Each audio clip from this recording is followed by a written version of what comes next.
गोंदवल्यातील समाधी मंदिरात चैतन्य स्मरण या विशेष स्मरणिकेचे विश्वस्तांच्या हस्ते प्रकाशन करण्यात आले।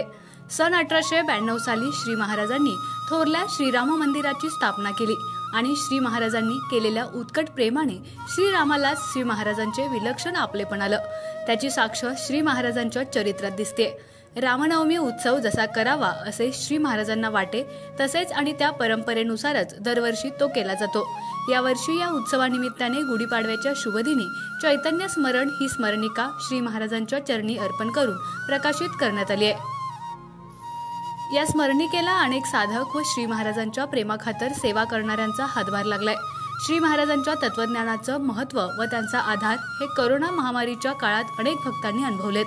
त्याबद्दलचे तसेच श्री महाराजांच्या पुण्यतिथी उत्सवात आपलीच गायन सेवा सादर करणाऱ्या नामवंत गायकांचे लेखही या स्मरणिकेत आहेत। इतर अनेक आठवणी देखील या रंगीत छायाचित्र स्वरूपात स्मरणिकेमध्ये आहेत।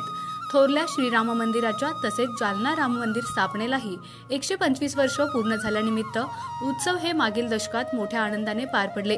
तसेच श्री ब्रह्मानंद महाराज पुण्यतिथी शतमान उत्सव, श्री गोपालकृष्ण मंदिर शतकपूर्ती सोहळा हे उत्सवही या दरम्यान झाले।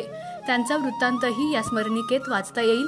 गोंदवल्यातील जवळपास 110 वर्षांच्या इतिहासाच्या धावत्या आढाव्यासह मागील दशकातील झालेल्या सुधारणा आणि त्यांची माहितीही या स्मरणिकेत बघायला मिळेल। तसेच नजीकच्या भूतकाळात कालवश झालेल्या व श्री महाराजांच्या प्रेमात असलेल्या भक्तांचे उल्लेखही स्मरणिकेत आहेत। श्रींच्या समाधी मंदिरात पूजन करून या विशेष स्मरणिकेचं विश्वस्तांच्या हस्ते प्रकाशन करण्यात आलं। मानदेशी आवाजसाठी संपादिका हापिजा तांबोळी, गोंदवले।